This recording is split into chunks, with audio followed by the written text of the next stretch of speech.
Welcome to the Core Women Podcast, the place for women entrepreneurs, authors, and self-starters looking to build community and gain valuable insight through expert interviews with women at the top of their game. Join your host, podcaster, producer, expert coach, entrepreneur, and author, Dr. Summer Watson, as she aims to inspire and empower you through these candid conversations. Lean in and embrace the journey.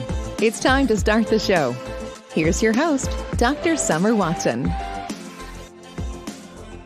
Today on the show, I would like to welcome Dr. Sharon Lamm-Hartman, who is the CEO of Inside Out Learning, also known as IOL, an award-winning global leadership team and organizational development consulting company working with Fortune 50 and 100 companies, as well as small and mid-sized businesses.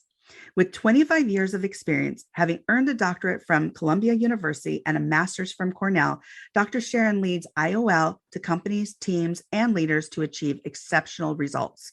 Dr. Sharon is a global executive, presentation skills coach, leadership and organizational development consultant, speaker, writer, educator, wife, and mom.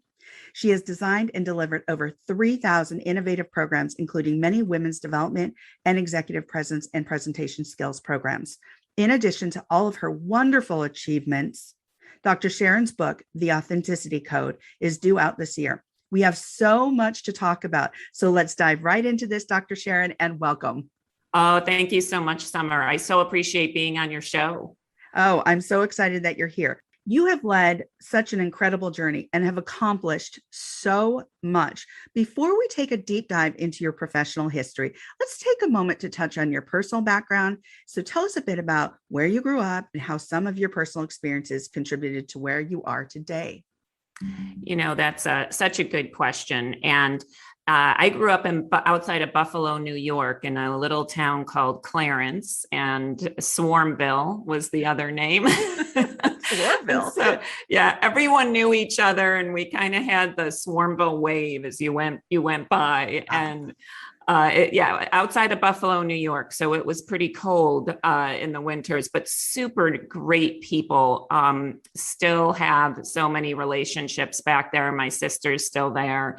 And my parents were, my dad worked at DuPont, and he was a mechanic, and he worked his way up to a management position. And he put a really high value on education because he had an 8th grade education, and he was one of the most brilliant men that I knew, just super smart. And he was a World War II veteran. And he put a super high value. And in fact, he told a story of being in a foxhole in World War II. And the guy he was in the foxhole with, he died. And he thought that was it for him as well. And he realized then that if he was out, he was very close to God. He would make sure that any children he had would have the education he didn't have. And I now have my doctorate, and I'm so grateful that he put a high priority. I have 3 other sisters, and all of us have advanced degrees. Wonderful. As your journey evolved and you came from a family that really valued education, you got advanced degrees. Now, Yes. How did that lead you to where you are today? How did you, because a lot of people have that opportunity, but may not take that opportunity. You took that opportunity and you're now applying it in which ways? Yes. Yeah. So I was instilled with a great drive also from my family. And I think I was the youngest by 12 years in my family. So I had to look up to sisters that were 12, 16, and 18 years older. So I was always feeling like I'm behind. I got to catch up. And so it instilled this type A drive in me that I have, and I always will have, and I'm so grateful for. But yeah, when I went to Columbia University at their doctorate program, I was 30, and I was the youngest in their doctorate program in leadership and organization development. It was mostly a program for executive education. And I am so grateful because I still have dear friends and connections from that program. And that's how I launched my business, Summer. Basically, I was working for a Fortune 500 company at the time. And I launched my business during this program because all of my peers said, you are really good at what you do. If you went out on your own, we would hire you into these incredible companies like GE's Leadership Development Center and government agencies. And I was so blessed that in the first year I ended up, leaving my corporate job, starting my own business, and I quadrupled what I made in the first year of being in business because of the connections that I had in my doctorate program. That is fantastic. Now, as you talk about entrepreneurship and starting your own business, what excites you about this? Oh my God, what doesn't excite me? I am such an entrepreneur at heart. I remember an 8th grade essay that I found cleaning out a bunch of papers, and I found an 8th grade essay that I said in 8th grade I wanted to run my own business. I didn't want to report to anyone else, and it's in my DNA, Summer. And right. I think that entrepreneurs, it is in your DNA. I feel that it is so exciting to create something from nothing.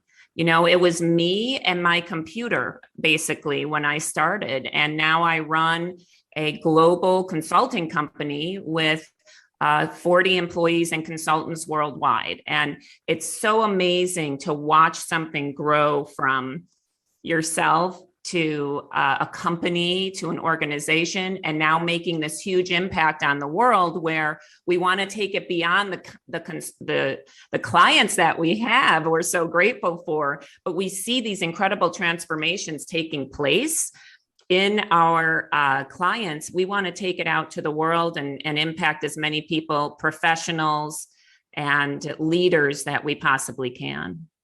Well, can you tell me, as an entrepreneur, what have been some of the biggest challenges for you and how have you overcome them? Yeah, so biggest challenges. I'm going to do one that is internal. All right. So there's an internal and there's external challenges. But I will tell you, and the reason my company is named Inside Out Learning is for a reason. I believe that if we change on the inside, our outside changes. And so I think for me, one of the biggest challenges has been believing in myself and being confident. So if we don't believe in ourselves, others won't believe in us either.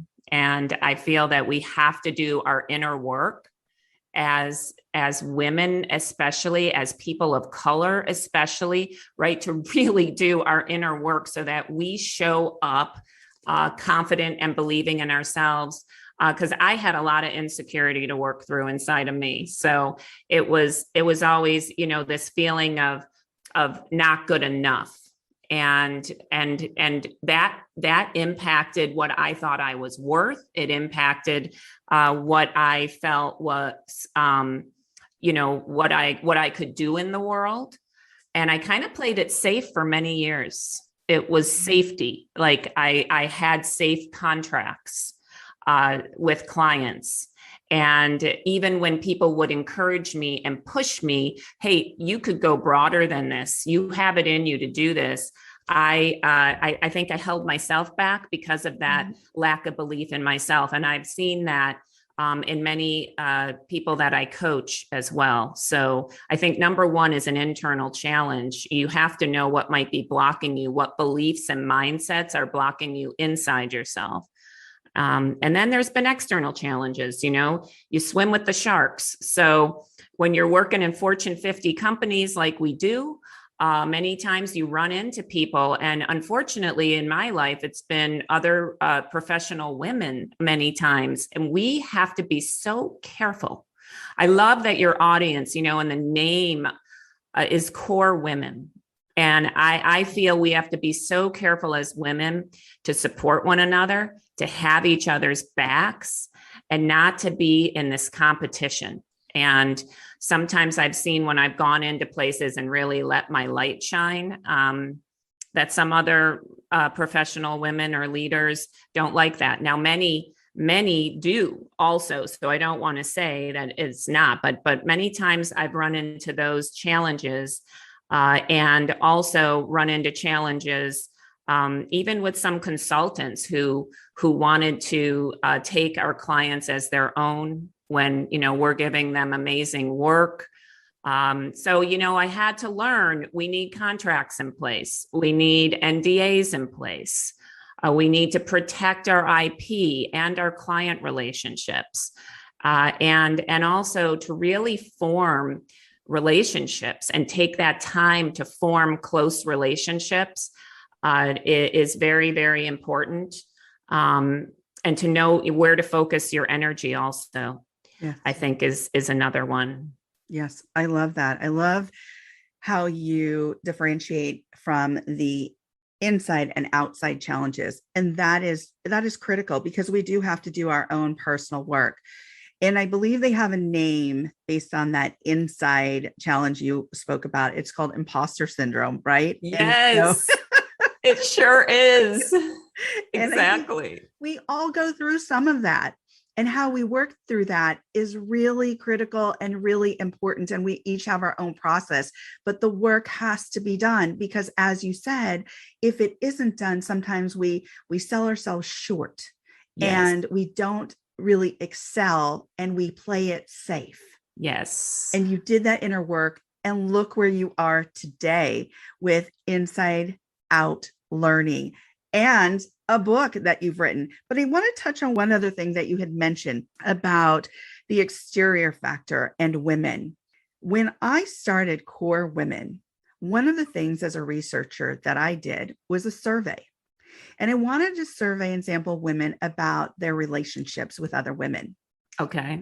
And the reason I did this is because I wanted to see how I could reach more women where we could support each other. So the whole concept behind Core is how we as women kinetically connect, how we organically learn from one another, how we reshape our lives through diverse interaction, and how we energize one another to promote change. So two of the most important questions I asked were, do you have a female mentor in either your job or school? And about 47, 48% said, no, I don't. And I haven't had a female mentor before. The next question was, do you feel embraced by other females in a social setting? And about 50% said no. And I thought to myself, as the questions continue to go out and the answers come back in, I thought to myself, oh my gosh, we can do better than this. Yes. We can do better than this. And from that, I thought, I am going to create this platform so we can create a community, not just a network, but relationships and a community about how we can raise each other up, how we can reshape our lives through this diverse interaction, because we all have something to offer. We all want to raise each other up. And I think that's so important. So I love what you said about community and community connection and creating those relationships. So important. It's so important. And thank you for starting an organization like this, and a cause like this that can help us to do that, because we can really, I have so many female mentors in my life and coaches in my life. And I don't know, I could not have achieved where I am today without their support. Oh, that's great to hear. So let's talk a bit about this new book, The Authenticity Code, and what does it really mean to be authentic, and why is this important? Oh my goodness, I know. So I define authenticity as your most powerful way of adding value by expressing your unique gifts and talents for your chosen audience. So we have to know, what is our most powerful way of adding value? What are our unique gifts and talents? And who are we choosing to be in front of? Are we choosing to be in a corporate environment? Are we choosing to lead an organization as a business owner? And who would our customers be? Who are we choosing to be in front of? And the code is your presence plus your audience plus your presentation equals your success.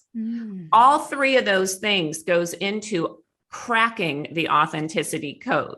So it is so important that we are who we are and we bring our greatest gifts.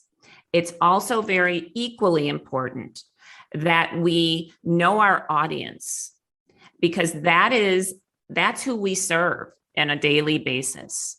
And so often I have heard authenticity described as, let me be me regardless of you. And that is not what I'm saying in this book. I am saying you choose who to be in front of.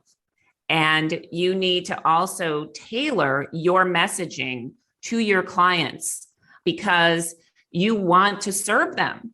So that is how I define authenticity. I love it. So there's an aphorism, fake it till you make it. Yes. What are your feelings about this? So what I mean by that is, it's probably fine to fake it to make it. Like if you had a bad night's sleep and you have to be on your show or something, right? Then I need to fake that I have energy, right? Right. You can do that kind of thing. However, you cannot fake who you're meant to be in this world. You cannot fake doing something that you are just not designed to do. I have had so many clients over the years say to me, my parents wanted me to be this. I never even thought of what I wanted to do or be. I remember one client who was a lawyer and she was getting physically ill going into her office. And she had to pull over on the side of the road. And she called me and she's like, I can't do this anymore. Yeah. And so I helped her to explore. And in the book, there is a fantastic exercise with 10 questions that helps you to get in touch with your specific purpose in terms of your authentic brand. I took her through that. She got in touch with that she wants to be a judge. Like she wanted to be a judge. She then went out and applied to be a judge, a federal judge, and 500 applicants she beat out for that job because she knew she was centered. That is who I am. This is what I came to do. I came to bring justice. That was her greatest gift. So she has been a successful judge ever since and loves her work in the world. That's what I mean. You can't fake it to make it. She couldn't be faking it as a lawyer anymore, right? Because that just wasn't her calling. She did need that a bit in order to become that judge, right? Certainly. But then it's like she can't continue that for 20 more years. Right. Yeah. She had a vision for herself, and her vision wasn't where she was at or where she wanted to be at that point. She wanted to be somewhere else. And so she worked her way to becoming a judge. She applied, she had a strategy, she had goals, she had the objectives to meet the goals, and she's there. So yes. I love this example because that whole aphorism, fake it till you make it, feels very uncomfortable for me. Mm-hmm. It always has, because I feel the word fake, it's like, doesn't align with authenticity. That's right. Yes. It's the opposite. It's the opposite. So I'm like, wait, I don't get it. So I just had to ask your feelings about that because it is such an interesting phrase. Fake it till you make it. And I think that you don't necessarily have to fake the funk. You can actually be yourself and learn skills as you go along to apply to be more authentic and live in yourself. So my next question is, what are some tips you could give someone about understanding their own authenticity and feeling comfortable about showing the world who they are authentically? Because a lot of times people don't feel comfortable in their own skin because of conditioning, because of many reasons. So what would be some tips you could offer folks about being authentic? Right. Yeah. Fabulous. So one is to really know what is your gift that really differentiates you. It's almost like, what did you come to this earth to give others? We each have unique gifts inside of us. And there's a clue in one of the 10 questions in the book goes kind of deep, which is, what was your greatest wound growing up? And it's actually a paradox that your greatest wound is your greatest gift to give others, because you have felt what that's like. So, for example, my greatest wound was I wanted people to see and celebrate my unique gifts and talents. So for many years, I was searching for that outside, wanting to get that from other people. Won't you see my unique gifts and talents? Well, then when I shifted that to give it, that's my greatest gift to give. Well, look what I'm doing, the authenticity code. That helps people to connect with their greatest gifts and talents. So it is when you shift from trying to receive it to give it. So think about that as my number one tip, is really know your greatest gift to give. And no matter where you are, whether you're in your desired role or in a growing role that you're growing toward that role, give that gift. You go into a meeting. I always think, how can I help people in this meeting to celebrate their unique gifts and talents? Right. Always be giving that gift. That is part of your authenticity. And then know your desired role. Know that. Where do you want to go in the future? Really do some soul searching. And that is what my book really helps people to do.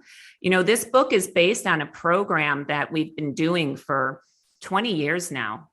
And I have seen such transformation in people from getting the job they really want, to getting the promotion, to starting a business, to scaling a business, because they know how to communicate better what they're selling, right, their services, and they're centered in who they are. And I will tell you, even getting through COVID, I had my brand statement out on my desk where I read it daily because it centers me. So the number one tip is get your brand statement, get your authentic brand, know what that is, and be giving your greatest gift in whatever interaction you have. I love that. Thank you for that. And I think what you had mentioned earlier about feeling uncomfortable, some of that imposter syndrome, it is really recognizing, the first step is really recognizing that you have these gifts. Yes.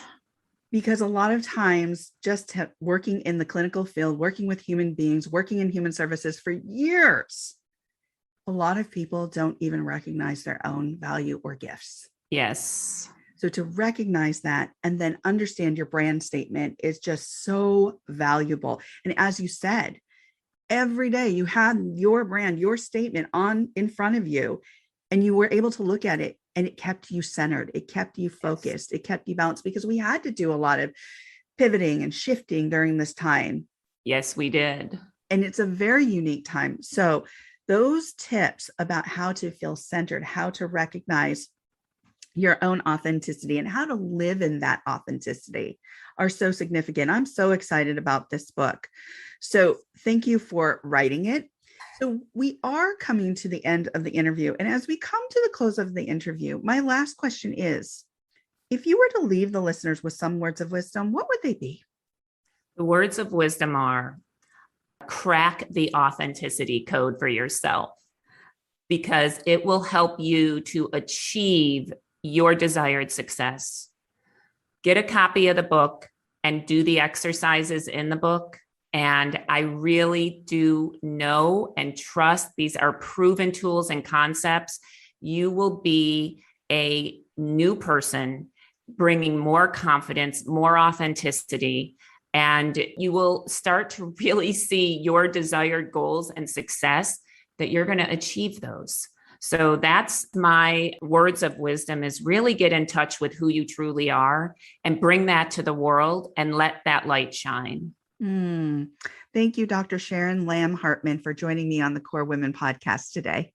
Oh, I'm so grateful, Summer. You're just awesome. I so appreciate your cause, and I hope it was helpful. Oh, absolutely. If you would like to connect with Dr. Sharon, you can find her on LinkedIn at Dr. Sharon Lamm-Hartman and at Inside Out Learning, and on Instagram at Inside Out Learning, on Facebook at Inside Out Learning Inc., on Twitter at IOL_Inc. Her website is www.insideoutlearning.com, and you can pre-order Dr. Sharon Lamm-Hartman's book, The Authenticity Code, on Amazon.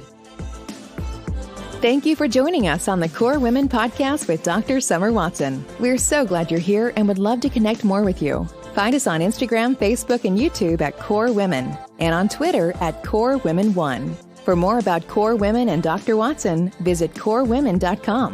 Want more support and resources for amazing women like you? Great! Join Dr. Watson and Jen Fontanilla at the Life, Love, and Money Collective, a core women production that aids in understanding the key traits that might be getting in the way of living a life that you are absolutely passionate about. Connect with Summer and Jen and find out more at thelifeloveandmoney.com.